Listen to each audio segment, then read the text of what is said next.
Hello, you wonderful people, and welcome to another episode of Centric. This being a show about crime dramas that I watch. For today's episode, I'm going to talk about the latest episode, episode 7 of Tulsa King. A lot of really interesting things went down in this episode, so let's break it down. Well, first and foremost, we have the whole situation of us picking up in the aftermath of Pike shooting up Mitch's bar. But I guess at the end of the day, he wasn't trying to kill anyone. He was just trying to send a message. But it's like, sadly, he was put in that position by Warr and ended up getting popped. And Dwight sent him back the jacket as a message. Obviously, Roxy was devastated by it. She goes to Stacy, which Stacy's kind of like, damn it. The criminal I have like some interesting, complicated relationship with, because regardless of it all, she likes him, and that upsets her a lot because it's like, right, I'm a cop, you're a criminal, yet despite all that, I like you because you find you charming, and you're kind of like the first good thing that's kind of happened since her divorce and everything, because it's been like over a year since her and her ex split. But yeah, the moment she found out like what that mobster dude killed him, it's like, yeah, she's like pissed at Dwight. It's like, you blew up everything. And he's like, I'm sorry, I didn't mean. She's like, I don't believe you. And Dwight kind of pauses for a second, because I think it's probably exactly what Tina told him last episode. Like, no matter where he goes, he basically destroys people's lives. It's like, right, wasn't his intention, but you doing you kind of blew up Tina's life. It's like, right, you kind of ignored me for 18 years. A little less than that, but you cut all ties with me for like 18 years, and now like I have so many, let's face it, daddy issues when it comes to you. And now on top of that, you come back to New York for my uncle's funeral, your brother's funeral, and now you're blowing up my life even more, to the point my husband got jumped. I'm trying to treat it as too much of a coincidence, because otherwise I'd have to listen to your suggestion of, hey, let's move to Oklahoma with you. But she's getting paranoid because like she keeps getting those like hang up calls where someone calls her but like no one says anything and then hangs up. And she brings it up to her husband, but Emery's like, well, no, you've got work, I got work. She's like, yeah, but there's banks in Oklahoma and Tulsa. He's like, yeah, but he won't be able to do what he's doing. Besides, it's like, right, we went for the past 7 years of therapy. You'd always complain about your dad, and now you want to go live with him. She's like, you're right. He's like, we're going to be fine. You're like, famous last words. Oh, shit's about to go sideways, especially with the way everything else in this episode trickled out. But we'll get to that soon enough. Stacy's pushing Roxy to try and get some more dirt on Warr, and it's like the moment she's like going in there for the laptop, it's like, please don't. And the moment especially because you have to bust open the that cabinet or whatever with a knife, I'm like, I don't know, what was your plan going to be afterwards? Like, he was going to get suspicious of what the hell happened here, where's my computer? But he walks in on her like, oh, what are you doing?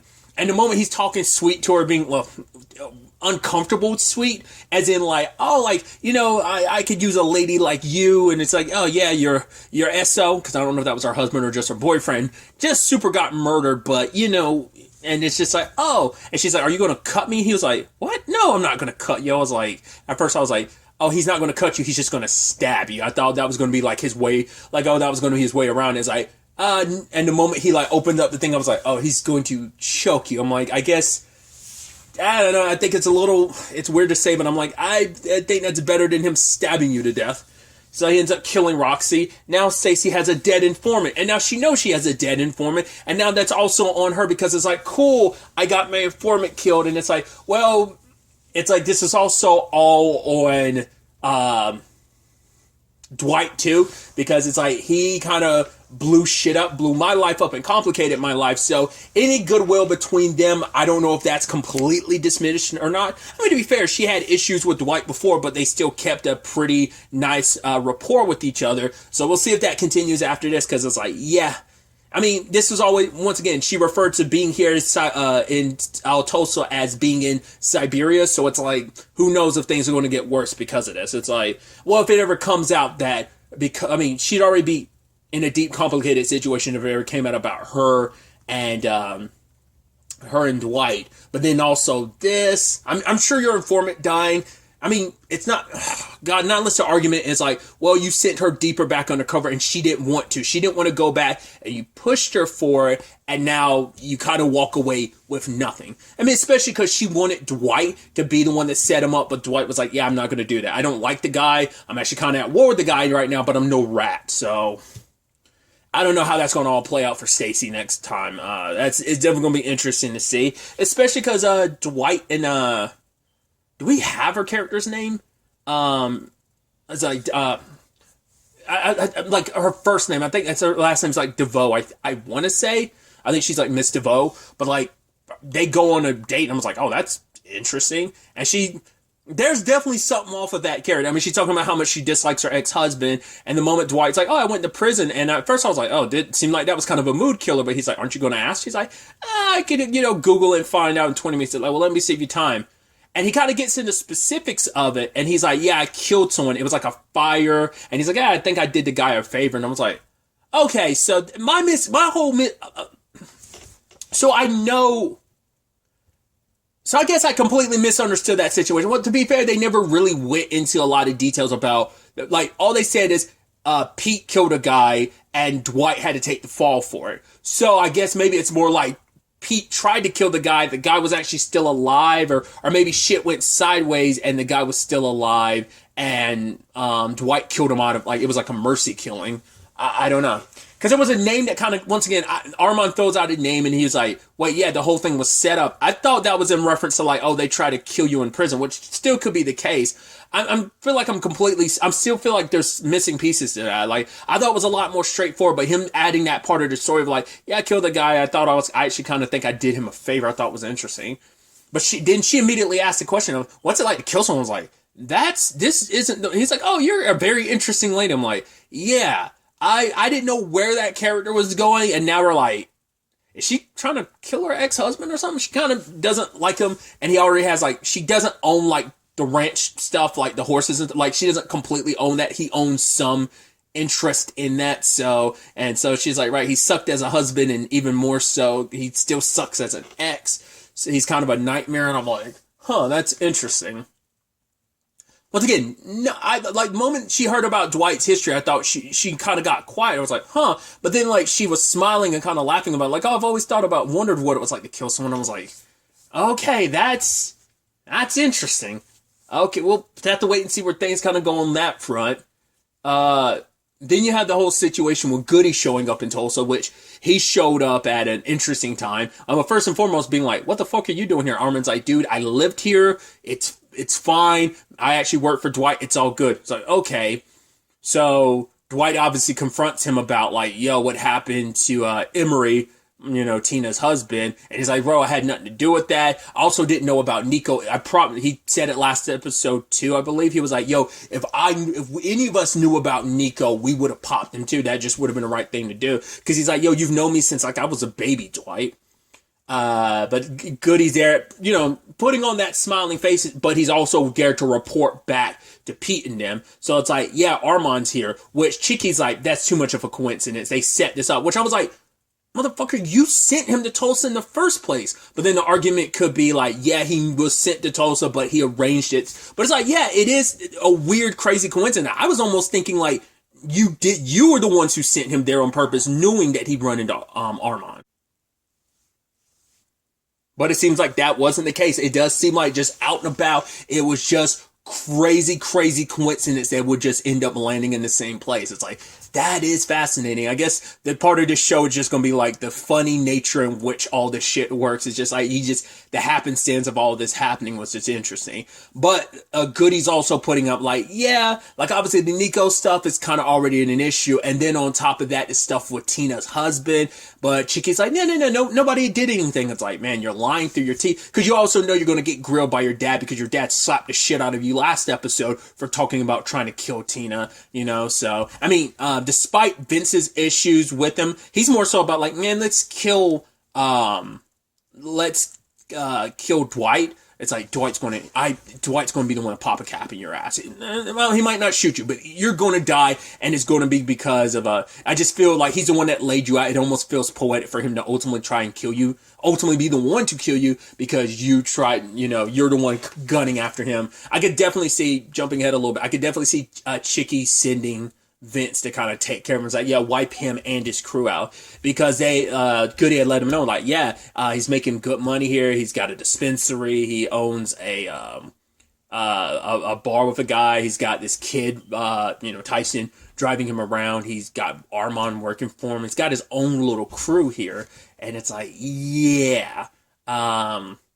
It definitely seems like he kind of they weren't expecting him to take the lemons he was handed and make lemonade. And even Goody's like, yeah, it's not going to be long before he's beyond our control. It's like, yeah, we kind of let him spread his wings a little too far. We need to nip that in the bud and kind of remind him his position and all of this.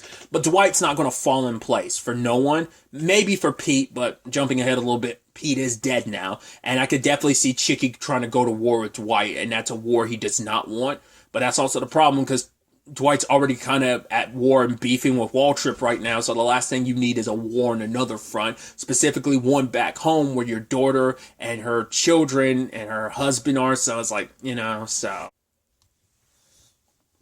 But speaking of Chicky, we do kind of hear, like, he's at church and he talks to that priest about kind of like everything that's kind of going on. And it's interesting hearing his perspective of, he never wanted this life. He was actually, I could have gone off, joined the army, could have been like a corporal or something. Like, I could have made a name for myself, a position for myself, but his dad dragged him into this family business. And it's like, I think for him, it's like at least having his mom around at least kept him under control. But now that his mom is gone, he's like, my dad's more like a boulder that I'm always feeling like I'm trapped under. Because I think his mom at least gave him some avenue to kind of be himself. But even when she was around, he was still dragged into his father's world.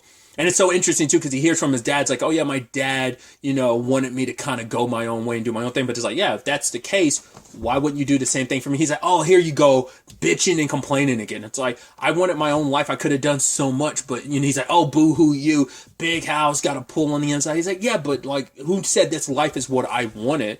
And it's like, oh, I'm supposed to be, like, the boss soon enough. But he's like, even if that's the case, saying, like, oh, you're practically the boss. It's like, I'm not. I'm still someone that gets whipped around by you. You get to slap me, humiliate me in front of people, talk to me however you want to. It's talking all kinds of spice by being like, oh, I'm not half the man Dwight is. And he's like, which, yes, he has a little bit of an inferiority complex when it comes to Dwight. So, but for him, it's just like, it's a culmination of so many things. The Dwight thing, I think, just ended up being the straw that broke the camel's back, but I think a lot of these issues were already brewing ahead of time, and it's just like, right, you kind of ruined my life. My life could have been anything I wanted, but fine, this is what you set my life up to be. I can't keep you around anymore if you're going to hold me back. I'm just going to take the reins to the throne.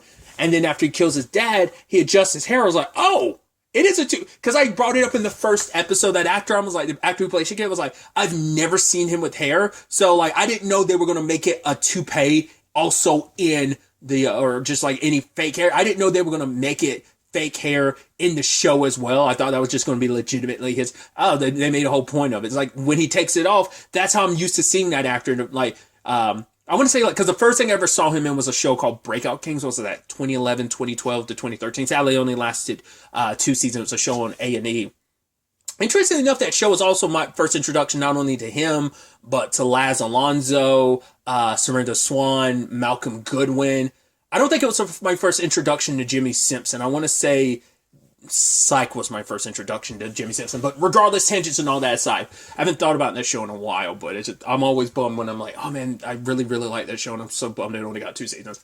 Tangents and all that aside, he's talking about, it's like, right, talking to Vince about like, hey, I'm going to get this family back in order, and I guess he's just going to run things his way. I guess he's kind of pseudo been running things his own way, but he always had his father like second guessing him and pulling the strings and be like, no, we're going to do this, we're going to do that. But now he has free reign. What that looks like, especially with all this spice between him and Dwight, it's like, yeah, you did come after, like, he has issues with you because it's like, he knows you kind of went after Emery. You had issues about the whole Nico thing, and for him, it's like, Dwight's another relic of the past. I'm the future. You need to go to the winds just like my father did. And he's making it seem like it was just a heart attack. I mean, once again, a father killing his own son. We'll see whether or not that.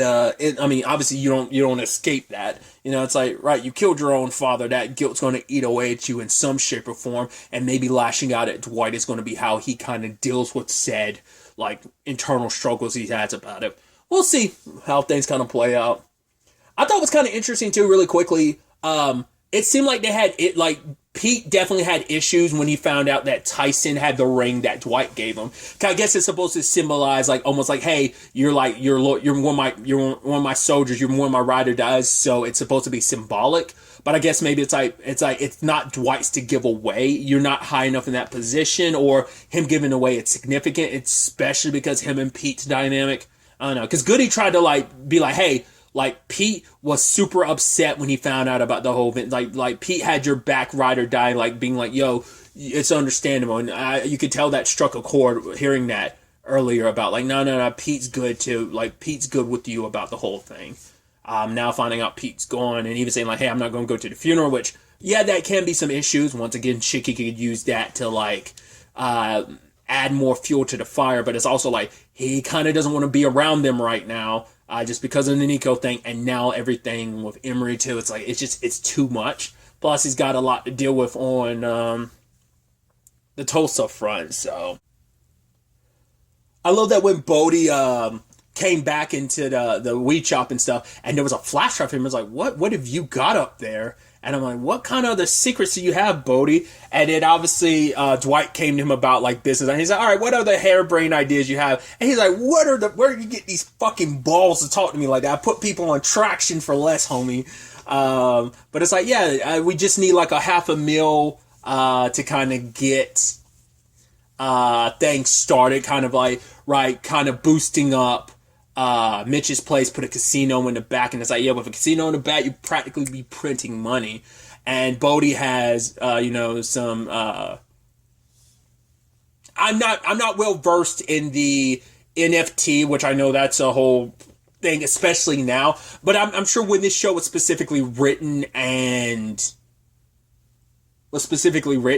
probably filmed, that was probably at its height. I mean, maybe not even height, but like it was in a better place than it is now, like the crypto space.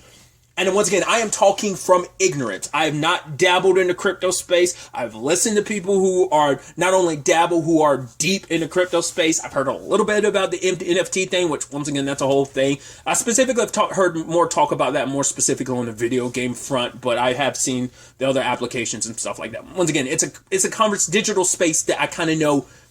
I'm an amateur. I'm a novice. I'm ignorant on that front, so that's why I won't really talk on that front. But like the fact is, Bodie's like, yeah, I steal other people's crypto. He's like, did you really think you were the only criminal in Tulsa? And he's got like, wasn't that like 7 mil, if not more, in crypto? And it's like, yo, Bodie, look at you. We thought we figured you out, Bodie. But it's like, yeah. I mean, to be fair, he's a white-collar criminal, and it kind of makes sense. So it's like, yeah. He doesn't present himself as like a mobster and gangster, which, once again, I do appreciate, once again, that conversation of like, hey, Fred, it's like, hey, boss, hey, I'm taking those night classes. Good for you. Grace, you really look nice. And she's like, really? You think I do? It's like, definitely. And it's like, and then Tyson's like, yo, dude, you cut the threads. He's like, my people appreciate it. It's like, oh, dude, I love these relationships. So, a lot of very, very interesting things. It's definitely going to be interesting to see where all of this ultimately ends up taking us going forward in the next episode. But really, that's all I'm going to talk about. Till the next time we meet, be happy, be safe, live life to the fullest, and enjoy it. Good day, and goodbye.